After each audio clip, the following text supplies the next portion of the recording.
할렐루야. 네, 옆 사람 보면서 인사하시겠습니다. 참 잘 오셨습니다. 이렇게 인사하시겠습니다. 잘 오셨습니다. 네, 하나님을 찬양할 준비되셨습니까?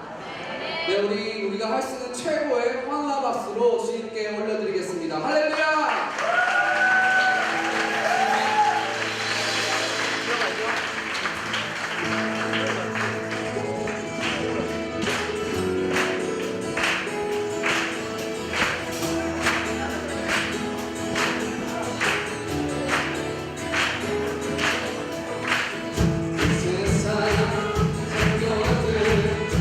세상 그 원한 모든 것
네, 주님만 따르길 원하십니까?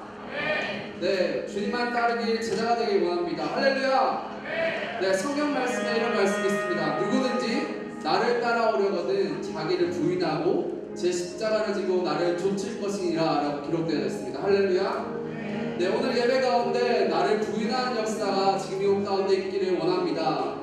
네, 그렇게 원하십니까? 네, 우리 이 시간 가운데 주님께 또 고백하시면서 믿음으로써 선포하시면서 나아갔으면 좋겠습니다. 내 영혼을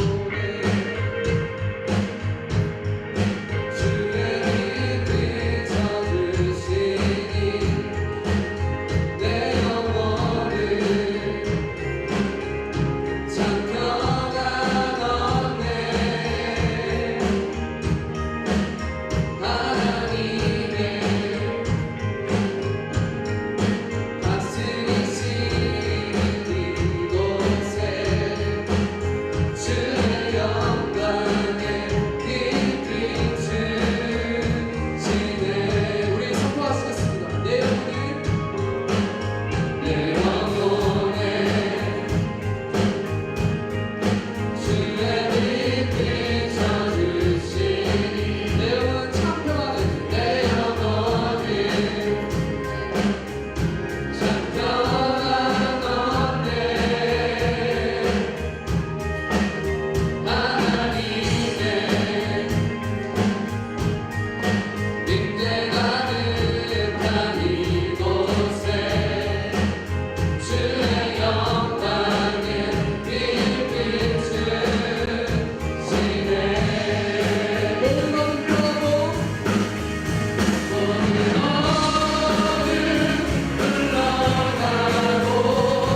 신명기 28장 1절부터 10절까지 말씀입니다. 신명기 28장 1절부터 10절까지 말씀입니다. 만약 내가 내 하나님 여호와께 온전히 순종하고 삼가 내가 오늘 내게 주는 그분의 모든 명령들을 따르면 내 하나님 여호와께서 너를 세상의 모든 민족들보다 높이 세우실 것이다. 만약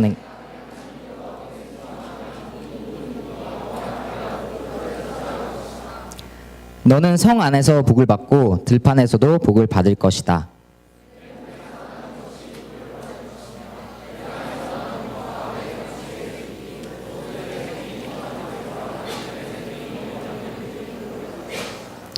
내 바구니와 내 반죽 그릇이 복을 받을 것이다. 내가 들어와도 여호와께서 내게 대항해 들고 일어나는 원수들이 내 앞에서 얻어맞게 하실 것이다. 그들이 한 길로 왔다가 내 앞에서 7길로 도망할 것이다.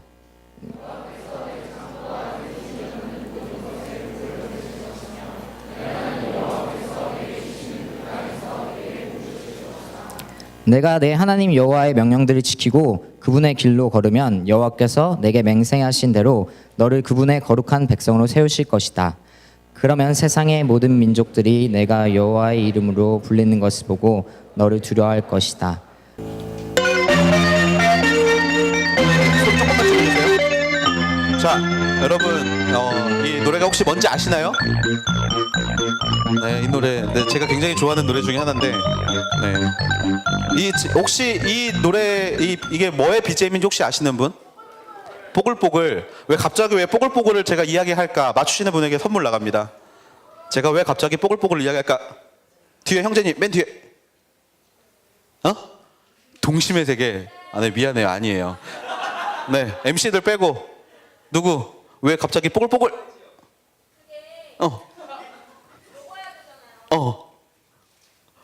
뭘 먹어야 돼? 땡.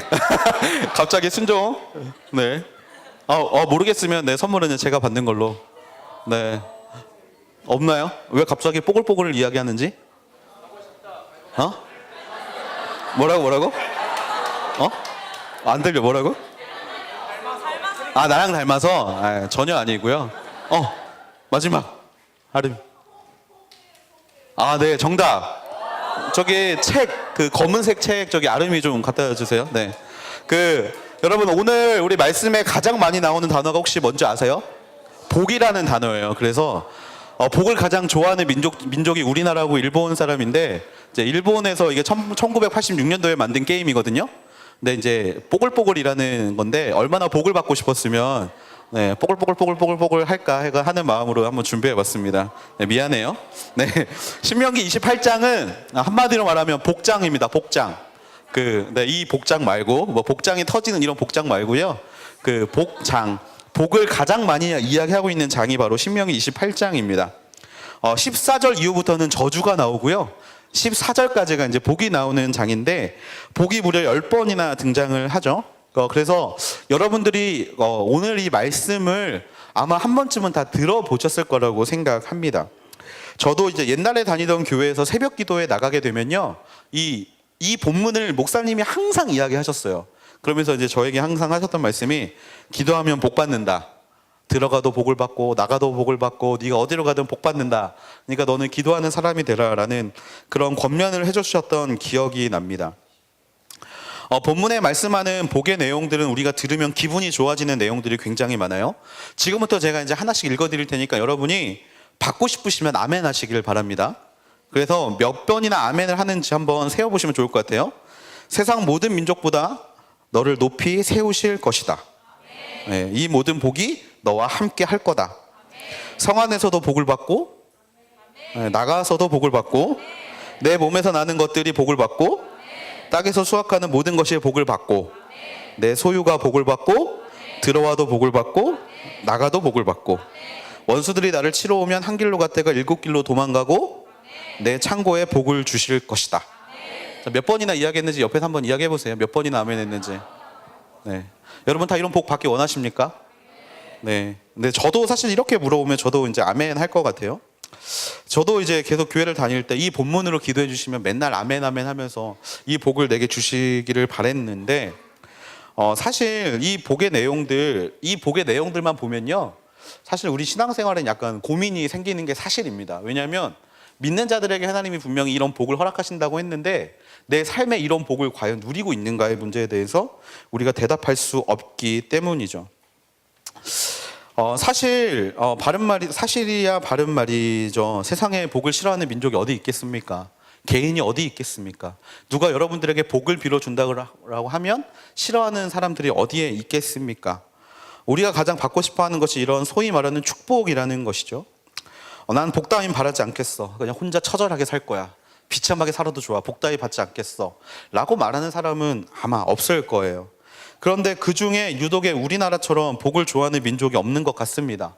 우리나라 참 복을 좋아하죠. 어느 정도냐면 자녀들의 복을 또 자신의 삶의 복을 받기 위해 부모님들은 40일 새벽 기도라는 것을 이제 합니다. 1000번째 드리는 걸 당연하게 여기시고요. 절에서도 1000일 기도라는 것을 하게 됩니다. 또한 가정의 평화와 하는 일의 복을 위해서 산으로 바다로 들로 어디론 가든지 복을 비는 게 바로 우리나라의 모습이죠. 옛날 사람들은 뒷마당에 정한수를 떠다 놓고 비나이다 비나이다를 외쳤던 사람들, 바로 그게 우리나라 민족인 것 같습니다. 산을 올라갈 때도 그냥 올라가지 않고 가는 길 돌담에 이렇게 돌로 탑을 쌓아 놓는 것들을 많이 보게 되죠. 다 이제 소원의 의미로 그런 것들을 많이 쌓아 놓게 되고요.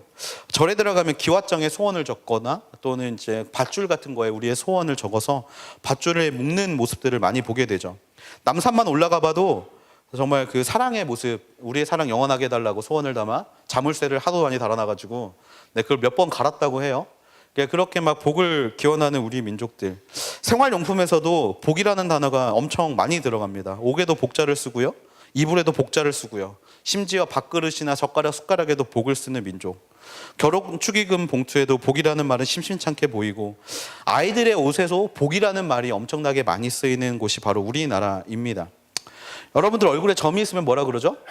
복점이라고 하면서 빼지 말라고 보통 이야기 많이 하시죠. 다 이 복에 대해서 얼마나 우리가 이제 좋아하는가를 잘 볼 수 있는 것들이죠. 교회도 별반 다르지 않습니다. 부흥의 이름들이 신년, 축복, 부흥, 성회인 것을 우리는 심심치 않게 찾아보기도 하고요. 개업 예배, 또 우리가 무언가를 시작하는 입장에서 축복기도 받는 것을 마다하지 않습니다. 평소에 기도하지 않던 분들도 자녀들이 수능을 본다 그러면 나와서 이제 하루 종일 수능 대 기도회 뭐 이런 것들 많이 하게 되는 모습들을 우리는 종종 보게 된다라는 것이죠. 제가 이렇게 말하니까 복을 바라는 게 나쁜 것처럼 보일지 모르겠어요. 하지만 그런 이야기를 하고자 하는 게 아닙니다. 우리가 현실적인 복을 누리고 바란다라는 건 너무나 당연한 거라고 생각합니다. 설교를 준비하면서 아내에게 이렇게 물어봤어요. 자기는 복이 뭐라고 생각해? 라고 물어보고 한 가지 각주를 덧붙였습니다. 이게 내가 이제 목사로서 너한테 질문하는 거 이런 거 생각하지 말고 그냥 어떤 사람이 너에게 어떤 복을 받았으면 좋겠어? 라고 물어봤을 때 이야기할 수 있는 것들을 나에게 한번 이야기를 해주면 좋겠어 라고 이제 이야기를 했어요. 그랬더니 저희 와이프가 이렇게 대답하더라고요. 우리 가족이 아무도 아프지 않고 건강하게 사는 게 복이고 먹고 살 문제로 걱정하지 않는 게 복인 것 같아 라고 이야기를 하더라고요. 보통 사람들이 느끼는 복의 개념은 다 이런 거라고 생각합니다.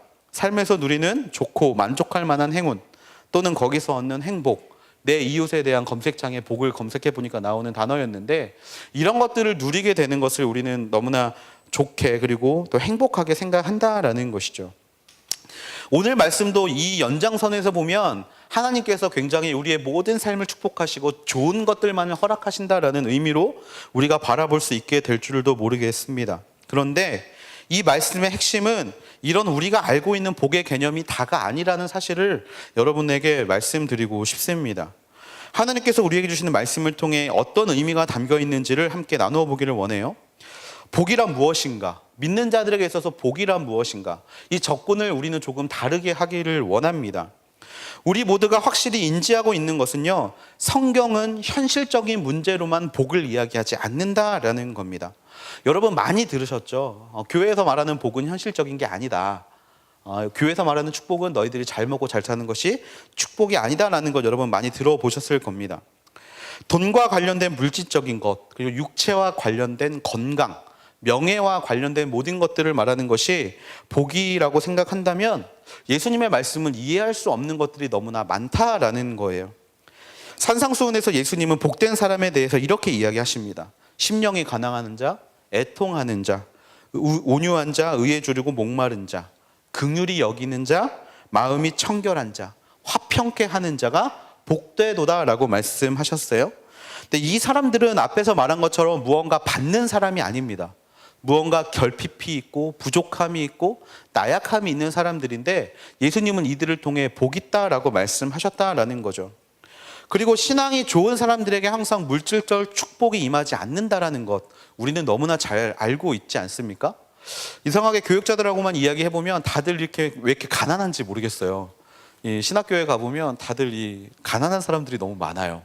이제 그런 거를 바라볼 때마다 아니 믿는 사람에게 물질적 축복 더해 주시면 복이 될 텐데 왜 이렇게 신학생들은 가난한 사람이 많은가?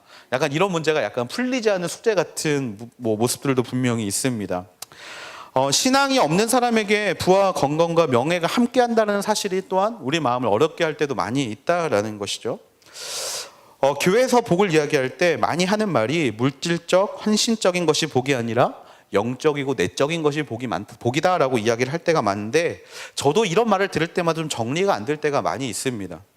그럼 저도 물질 축복 받고 싶고 저도 좀 사는데 어려움 없고 건강하게 살고 싶은데 그냥 영적이고 내적인 것만이 축복이라면 과연 교회에 다녀야 될 이유가 하나 사라지는 것 같은 느낌이 제 안에 있었다라는 것이죠. 오늘 말씀을 보면서 제가 정의한 개념이 하나 있는데 복에 대한 개념을 여러분에게 이렇게 말씀드리고 싶습니다. 무엇이냐면요, 바로 성경에서 말하는 복은 하나님께서 주시는 것이고 그 복 안에 하나님이 함께 하실 때 비로소 그것이 복이 된다라는 것입니다. 이것을 좀 우리가 오늘 함께 보면 좋겠어요. 2절 말씀 같이 한번 읽어보면 좋겠습니다. 2절 말씀 같이 한번 읽어볼게요. 시작. 만약 내가 내 하나님 여호와께 순종하면 이 모든 복이 너와 함께하고 너를 찾아올 것이다. 이 말씀을 보면요, 복이 의인화되어 있다는 거 여러분 알고 좀 느끼시지 않습니까? 복이 굉장히 의인화되어 있어요. 뭐냐면 복이 찾아온다라고 이야기를 합니다. 복이 찾아온다. 복이라는 것은 이것을 봤을 때 복이라는 것은요, 쟁취하는 것이 아니라는 거예요. 복이라는 건 싸워서 얻는 것이 복이 아니라는 겁니다. 열심히 공부해서 좋은 기업에 들어가고 노력해서 남들 어렵다는 사업에 성공하고 또 여러 가지 물질적 축복을 얻게 되고 이 문제를 우리는 노력의 문제로 접근할 때가 많이 있다라는 거예요. 그런데 하나님은요, 그 문제는 노력의 문제라고 이야기하지 않습니다. 이게 노력의 문제가 된다면요, 어떤 일이 벌어지냐면 더 많이 노력한 사람이 적게 노력한 사람의 것을 뺏어가는 모습이 된다라는 거예요. 그런데 하나님은 복의 개념을 이렇게 뺏고 뺏는 어떤 이런 싸움의 문제로 정의하지 않으셨다라는 겁니다. 복은 찾아오는 겁니다. 하나님의 말씀에 따르면 복은 찾아오는 거예요. 복은 누가 나를 찾아오는 거냐면 바로 복 자체가 하나님이라는 겁니다.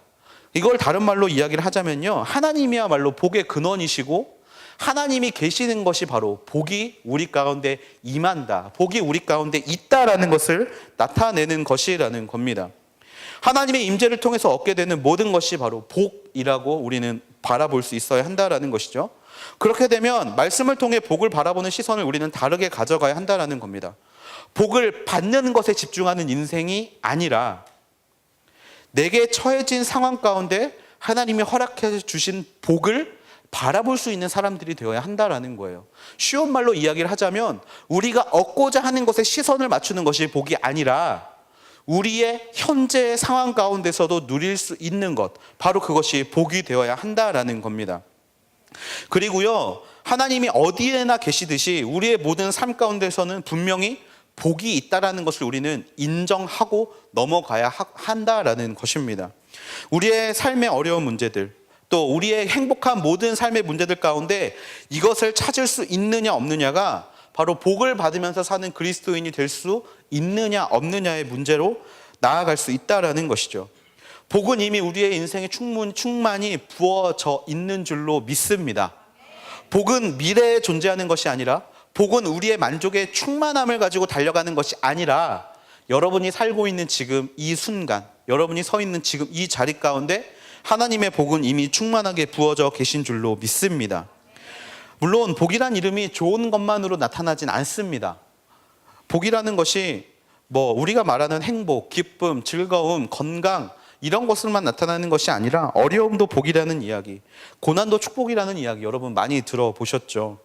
겨울에 처절한 외로움을 견뎌야 꽃을 피울 수 있는 것이고 여름에 뜨거운 햇살을 견뎌야만 열매를 맺을 수 있기 때문에 우리의 삶의 문제들도 열매를 맺기 위해선 고난이 있어야 하고 그 고난도 축복이라는 이야기 여러분 귀가 닳도록 들으셨을 줄로 압니다.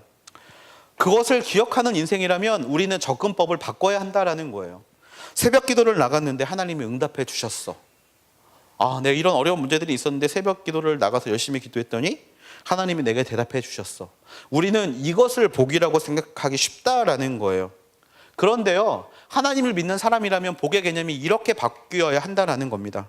기도하지 않는 나의 인생일 하나님이 불쌍히 여기셔서 기도할 만한 상황을 만들어 주시고 하나님을 찾게 해 주심, 그렇게 나를 버린 자식처럼 두지 않으시고 나를 곁에 두시는 하나님, 그 하나님을 내가 만날 수 있던 게 지금 내게 주어주신 축복이야 라는 고백이 우리 삶 가운데 있어야 한다라는 겁니다. 그것을 통해서 하나님이 내게 무엇을 말씀하신 줄을 발견할 수 있는 사람이 복이 되어야 한다라는 거예요. 여러분, 목적을 이루는 것이 복이 아니라 그 과정 가운데 만나주시는, 그 과정 가운데 충만하게 부어주시는 것을 복으로 바라볼 수 있게 되는 인생이 되기를 축원합니다. 하나님을 잘 믿으니까 내가 취업이 됐고, 시험 기간에도 내가 교회를 잘 나오니까 하나님이 나를 시험을 잘 보게 해주셨고, 또 내가 빠지지 않고 교회에 나왔더니 하나님이 나를 좋은 대학교를 들어가게 해주셨고가 복의 척도가 아니라, 아웃리치를 열심히 나갔더니 여자친구가 생겼어 라고 말하는 게 복의 척도가 아니라, 그 과정 가운데 내가 왜 어떻게 하나님께 나아갈 수 있음을 발견하는 것이 축복이라는 것입니다. 무엇을 했더니 무엇이 되었어가 아니라 충만히 하나님의 임재함을 경험하기 때문에 지금 서 있는 자리에서도 찾을 수 있는 것, 바로 그것이 복의 개념이 되어야 한다라는 것이죠. 역대상 4장 10절에 보면 여러분이 잘 아시는 야베스라는 인물이 하는 고백이 하나 나옵니다. 우리 같이 한번 읽어보면 좋겠는데요. 역대상 4장 10절 같이 한번 읽어보겠습니다. 시작. 야베스는 이스라엘의 하나님께 부르짖었습니다. 여호와께서 제게 복의 복을 주셔 제 영역을 넓혀 주십시오. 하나님의 손이 저와 함께 하셔서 저를 해로운 것으로부터 지켜주시고 고통을 당하지 않도록 해 주십시오. 그러자 하나님께서 야베스가 구하는 것을 허락하셨습니다. 아멘. 이 말씀에 보면요, 영역을 넓혀달라는 그 기도가 나옵니다. 영역을 넓혀달라는데 무슨 영역을 넓혀주시는가? 바로 시선의 영역을 넓혀달라는 거예요. 물질적인 것, 건강적인 것, 소위 말하는 남들 다 받고 싶어하는 그런 축복의 개념에서부터 더 넘어서는, 미처 인지하지 못하고 생각하지 못했지만 하나님이 허락하실 때 내게 복이 되는 그 복을 바라볼 수 있는 시선을 달라고 야베스가 기도했다라는 것입니다. 이런 시선의 관점이 우리 안에 있게 되기를 축원합니다. 하나님 안에서 복이라는 문제에 대해서 새롭게 접근하고 어떤 것이 진정한 복인지를 발견하게 될 수 있는 저와 여러분이 되기를 주님의 이름으로 축원합니다.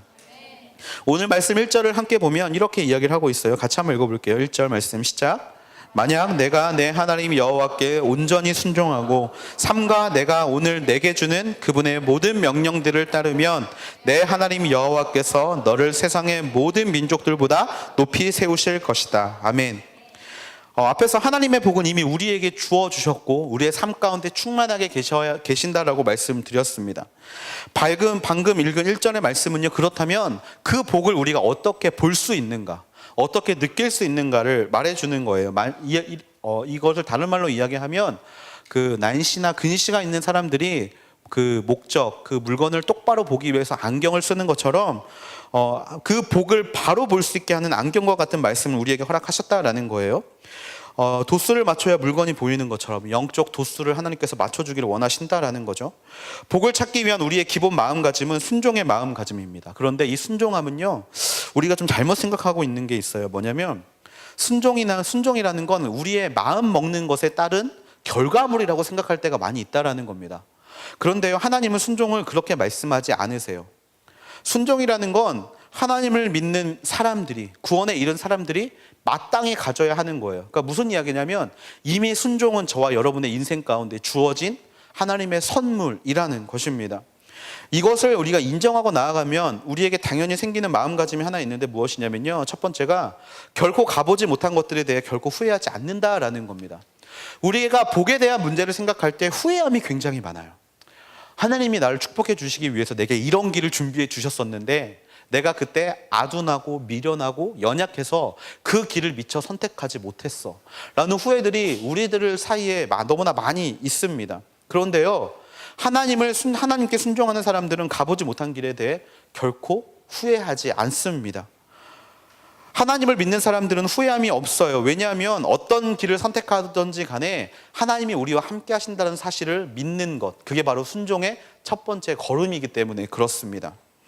요나의 모습을 통해 우리는 그 사실을 너무나 잘 알고 있죠.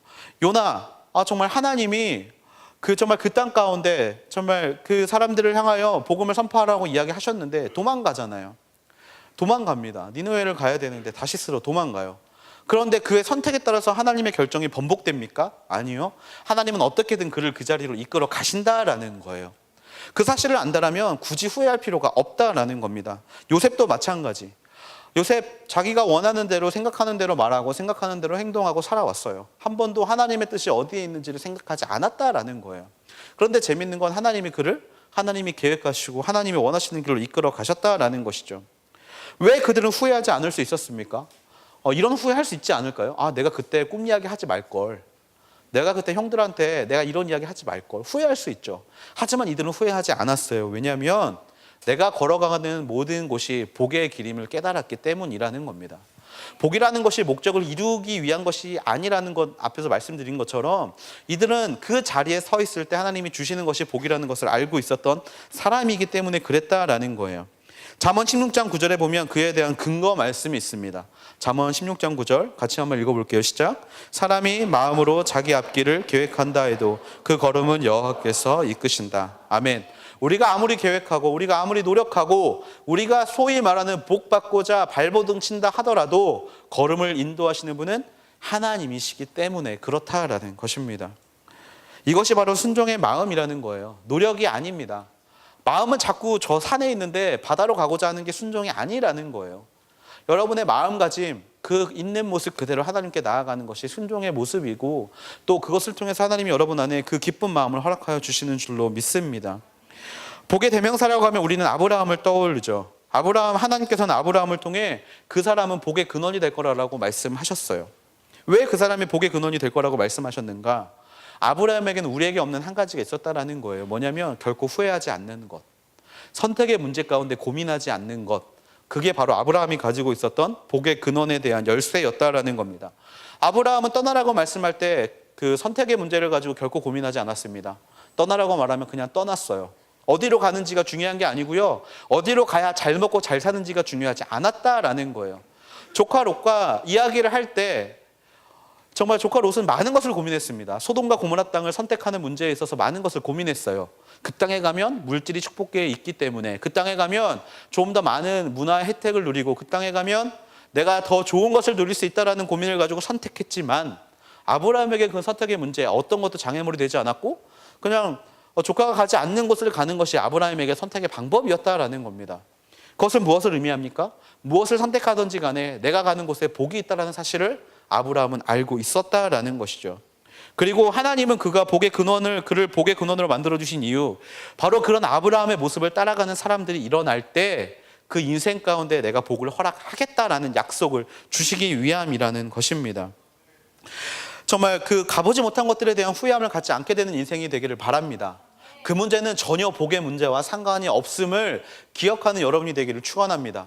내가 서 있는 곳에서 하나님이 허락하시는 이미 충만하게 부어주시는 복의 문제를 발견하고 그 복을 내 복으로 받아들일 수 있는 여러분이 되기를 축원합니다. 그리고 이런 사람들에게 있는 두 번째 특징은요, 근시안적으로 모든 것을 판단하지 않는다라는 겁니다. 근시안적으로 판단하지 않아요. 복을 받을 수 있는 사람은요, 그 복의 문제를 근시안적으로 접근하지 않는 사람들이라는 겁니다. 여러분, 전화위복이라는 말 너무나 잘 알고 있을 거라고 믿어요. 저는 이 말이 굉장히 성경적인 언어라고 생각합니다. 화가 오히려 복이 되는 상황, 성경에선 이런 상황이 너무나 많이 있지 않습니까? 고난을 통해서 하나님의 영광을 이루시는 하나님, 바로 그 하나님을 우리가 바라볼 수 있어야 한다라는 거예요. 그런데 그것을 우리가 얻기 위해서는 절대 이것을 근시안적으로 바라보면 안 된다라는 겁니다. 우리가 많이 하는 실수 중에 하나가 또한 무엇이 있냐면 우리에게 벌어진 일들을 너무 순간적으로 판단하려는 모습이 너무나 많다라는 거예요. 많은 지체들이 상담을 하다 보면 이런 질문을 합니다. 목사님, 제가 이러이러한 죄를 저질러서 지금 이러이러한 고난을 당하고 있는데 하나님의 뜻은 이러한 거라고 생각을 해요. 그러면 저는 그 친구들에게 물어봐요. 야, 그럴 거면 날 뭐하러 찾아왔냐? 그냥 너 혼자 말하고 너 혼자 결론 지을 거면 날 뭐하러 찾아왔어? 그런데 누구야? 내가 너한테 해주고 싶은 말이 있어. 하나님의 뜻을 너무 빨리 판단하려고 하지 마 라고 이야기를 합니다. 여러분, 하나님의 모든 상황은요 빨리 판단해서는 안 된다라는 거예요. 그것은 언제 판단할 수 있느냐면요, 우리가 정말 인생의 황혼기에 접어들 때, 지금의 내 서 있는 모습 가운데 과거의 하나님의 사실이 어떻게 역사하시는지를 바라볼 때 그것을 비로소 복으로 인정할 수 있다라는 거예요. 그러면 그 상황 가운데 가보지 못한 사람들은 어떻게 판단할 수 있겠습니까? 바로 내게 주어진 모든 상황이 복이라고 믿어버리면 된다라는 겁니다. 고난을 당하고 계시면 그 고난의 사실이 복인 줄로 믿습니다. 또 물질의 풍족함이나 여러분 여러 가지 풍족함을 누리고 계시다면 그 풍족함이 복이 되는 줄로 믿습니다. 함부로 판단하지 마세요. 그리고 그것을 함부로 판단함으로 여러분 다른 친구들에게 함부로 간증하지 마세요. 그게 마음에 걸려 넘어지게 하는 도구가 됩니다. 여러분, 복의 문제를 근시안적으로 바라보는 것이 아니라 넓게 바라볼 수 있게 된 여러분이 되기를 축원합니다. 지나보면 깨닫게 됩니다. 지나보면 알게 되고 지나보면 하나님의 말씀이 들리게 된다라는 것이죠. 그 대표적인 인물이 베드로 아닙니까? 베드로? 예수님을 3번이나 부인한 베드로. 다른 제자들은 말이라도 안 했지. 베드로는 지 입으로 이야기하잖아요. 나 저 사람 모른다. 부정하잖아요. 근데 그게 사람들이 보기에는 정말 비참해. 어떻게 저렇게 하나님 앞에 저렇게 하나님 부인하면 살 수 있어? 라고 말할 수 있지만 그 부인함 때문에 오히려 베드로의 마음에는 겸손함이 생긴다라는 거예요. 오히려 부족함을 채우시는 하나님을 경험하게 되고 연약함 가운데 나를 세우시는 하나님을 경험하게 된다라는 겁니다. 그게 바로 복이라는 거예요. 그래서 여러분들이 정말 그 베드로처럼 정말 근시안적인 시선으로 모든 것들을 판단하는 사람이 아니라 정말 베드로처럼 그 이후에 있는 하나님을 바라볼 수 있는 인생들이 되기를 주님의 이름으로 축원합니다.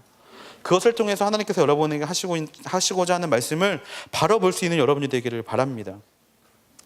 그렇다면 우리는 두 번째로 말씀을 지키면서 볼 수 있는 그 복을 볼 수 있게 되는 도구를 하나 또 보게 되는데요. 1절 하반절에 그게 있습니다. 같이 한번 읽어볼게요. 1절 하반절. 네, 시작. 삼가 내가 오늘 내게 주시는 그분의 모든 명령들을 따르면 내 하나님 여호와께서 너를 세상의 모든 민족들보다 높이 세우실 것이다. 아멘. 순종이 하나님을 따르는 자들의 기본적인 마음가짐이라면 우리가 의지적으로 하나님을 바라볼 수 있는 두 번째 도구가 필요한데 그게 바로 말씀을 지키는 자세라는 거예요. 순종의 마음으로 가보지 않는 길에 대한 후회함이 없기 위해선 가이드가 필요한데 그것이 바로 말씀이라는 겁니다. 후회함이 남는 이유는 선택의 기준이 없기 때문에 그래요. 후회함이 남는 이유는 내가 알았다면 더 좋은 것을 선택할 수 있었을 텐데라는 후회함이 남기 때문 아니겠습니까?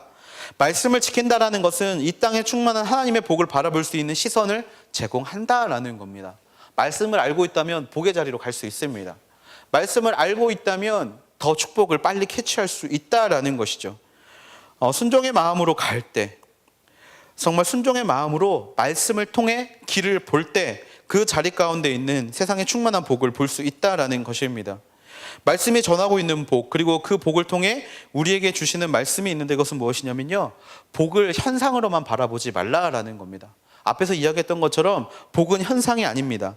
3절과 4절, 5절, 6절에 보면 하나님은 복에 대해, 그 말씀은 복에 대해서 이렇게 이야기해요. 성 안에서 복을 받고 들판에서 복을 받고 내 몸에서 나는 것이 복을 받고 땅에서 나는 것이 복을 받고 소들의 새끼인 송아지들과 양들의 새끼인 어린 양들이 복을 받고 바구니와 반죽 그릇이 복을 받고 들어와도 복을 받고 나가도 복을 받을 것이다. 현상으로만 이 모든 것들을 집중하면 축복으로만 볼 수 있다는 거예요. 하지만 앞에서도 말씀드렸지만 하나님의 복은 그것에만 멈추는 것이 아니라 삶 가운데 말씀하시는 말씀을 듣는 것이 복임을 믿습니다. 복에 대한 시선이 넓혀질 때 비로소 그것을 알 수 있다라는 거예요. 눈앞에 보이는 것들에만 집중하는 인생이 아니라 보이지 않는 것들, 또한 그 너머에 있는 하나님의 복을 볼 수 있는 우리들이 되기를 언제나 기도하는 마음으로 달려갈 수 있어야 한다라는 겁니다. 우리는 자꾸 복을 한정시키려고 해요. 축소시키려고 해요. 하지만 하나님은 그 복을 확장시키기를 원하신다라는 것입니다. 그래서 그 확장되는 것을 말씀을 통해서 또 순종의 마음을 통해서 바라볼 수 있게 해 주신다라는 거예요. 이러한 일들이 일어나는 것을 혹자들은 당연하게 여길지도 모르겠습니다. 이 물질의 풍요로움을 받게 되는 걸 혹자들은 당연하게 여길지도 모르겠어요. 하지만 하나님을 믿는 사람이라면 그 자체에 대한 축복도 누려야 하지만 그 과정에서 부어주시는 축복 또한 누릴 수 있어야 한다라는 것입니다. 그리고 두 번째로 복이 현상이 아님과 동시에 그 안에 있는 하나님의 뜻을 깨달을 수 있는 사람들이 될 때 그 복이 온전한 내 복으로 다가올 수 있어야 한다라는 것이죠. 하나님이 백성들에게 왜 이렇게 복을 주십니까? 성원에서 복을 받고 들판에서 복을 받고 어디서나 복을 주시겠다라는 거거든요. 창고에도 복을 받고 내 손에도 복을 받고 또 어느 장소 어느 곳이든 내가 하는 모든 일들에 복을 주신다라는 것인데 왜 이런 복을 주신 줄 우리는 깨달아야 한다라는 거예요. 저번에도 말씀드렸지만 축복을 허락하신 이유는 그것을 하나님의 뜻에 맞게 사용하기 위해서 하나님이 주시는 거라고 제가 말씀을 드렸죠. 또 앞에서 말한 것처럼 여러분이 그 삶의 자리에서 복을 경험했다면 나를 기도하게 하시는 하나님 이게 바로 복이구나라는 것을 깨달았다면 그렇지 못한 지체들에게 권면할 수 있는 것이 바로 복이라는 겁니다. 하나님의 복의 의미를 깨달을 수 있는 여러분이 되기를 축원합니다. 그러려면 말씀드린 것처럼 복이 현상이 아닌 그 너머에 있는 하나님의 뜻을 바라볼 수 있는 시선의 확정이 일어날 수 있어야 한다라는 것이죠. 7절과 8절 말씀에 보면 여호와께서 내게 대항해 들고 일어나는 원수들이 내 앞에서 얻어맞게 하실 것이고 그들이 한 길로 왔다가 7길로 도망할 것이고 여호와께서 내 창고와 손에 닿는 모든 것에 복을 보내실 것이며 내 하나님 여호와께서 내게 주시는 그 땅에서 복 주실 것이다 라고 이야기를 해요. 주는 대로 감사하게 받을 수 있는 우리, 정말 그 시선을 넓히게 되면 어떠한 상황, 어떠한 순간이건 간에 우리에게 복을 허락하시는 하나님을 바로 볼 수 있게 된다라는 것입니다. 저는 이 복의 자리 가운데 여러분이 나오게 되기를 축원합니다. 정말 사람들이 소위 말하는 복, 비나이다 받는 복, 여기에만 초점을 맞춘 인생이 아니라 정말 지경을 확장함으로 하나님 허락하신 복을 바라볼 수 있는 여러분이 되기를 축원합니다. 정말 그 복이 하나님의 말씀하시는 진정한 복이 되는 줄로 믿습니다. 세상적인 복에는요 하나님이 없어요. 세상적인 복에는 하나님이 없습니다. 그냥 그들의 복의 기준은 내가 잘 되고 내가 정말 즐거운 삶을 사는 것이 복의 기준이라면 믿는 사람들은 시선을 확장하고 지경을 넓혀서 하나님이 함께 하실 때 정말 바로 그 순간이 복임을 언제나 깨닫게 되는 인생이 되어야 한다라는 것이죠. 오늘 9절 말씀을 보면서 말씀을 마무리하고자 합니다. 9절 말씀에 보면 이런 말씀이 있어요. 9절 말씀에 보면 내가 내 하나님 여호와의 명령들을 지키고 그분의 길로 걸으면 여호와께서 내게 맹세하신 대로 너를 그분의 거룩한 백성으로 세우실 것이다. 아멘. 하나님께서 우리에게 이 복에 대한 개념을 계속해서 말씀하시는 이유는요 바로 우리를 하나님께서 세우시길 원하시기 때문에 그렇다라는 겁니다. 하나님은 여러분을 세우기를 원하세요. 어떤 자리로 세우기를 원하시면 복의 자리로 세우기를 원하십니다. 복의 시선이 바로 잡힌 사람들을 통해서 하나님께서 말씀하시는 진정한 복이 무엇인지 깨닫기를 알기 원하신다라는 것이에요. 하나님은 여러분을 통해서 거룩을 드러나기를 원하십니다. 여러분이 복에 대한 개념이 바로 잡힐 때 이 거룩이 드러나게 된다라는 거예요. 세상은 물질의 복에 집중하지만 하나님은 그 너머에 있는 하나님, 그 너머에 존재하는 하나님, 복의 근원이신 하나님과 함께 걸어가는 자들을 통해 그 복의 개념이 바로 잡히게 되기를 소망합니다. 그런 사람들을 하나님께서 원하신다라는 거예요.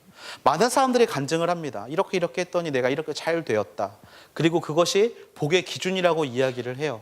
하지만 하나님이 세우시는 사람은요, 진정한 복의 기준은 그 고민하던 순간 가운데 나를 세우신 하나님에 대해 초점이 맞춰질 것이고 그 어려운 가운데서 나를 붙잡고 놓지 않으시는 하나님께 초점이 맞춰지는 줄로 믿습니다.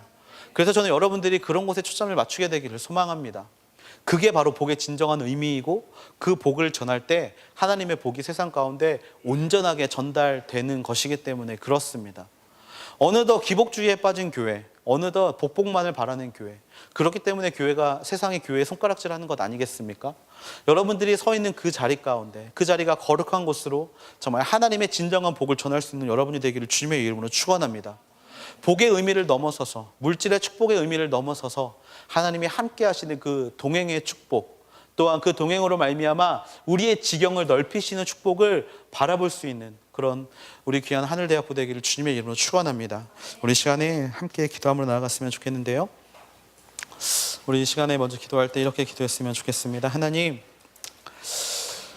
어느 순간 기복에 빠져서 복복을 외치고 있던 우리를 주여 불쌍히 여겨 주시옵소서. 하나님, 정말 우리가 복에 대한 개념을 다시 한번 바라보고 달려가게 되기를 소망합니다. 어떤 무언가를 받았기 때문에 복받은 것이 아니라 모든 순간 가운데 충만하게 임재하는 그 하나님 때문에 기뻐할 수 있는 그런 기쁨의 복, 또한 동행의 복, 그렇기 때문에 내가 가는 모든 것이 하늘나라가 되는 아버지 그런 축복을 누릴 수 있는 우리들이 되게 하여 주시옵소서. 아버지, 물질만 바라보는 인생이 아니라 하나님을 바라볼 수 있는 인생이 되기를 소망합니다.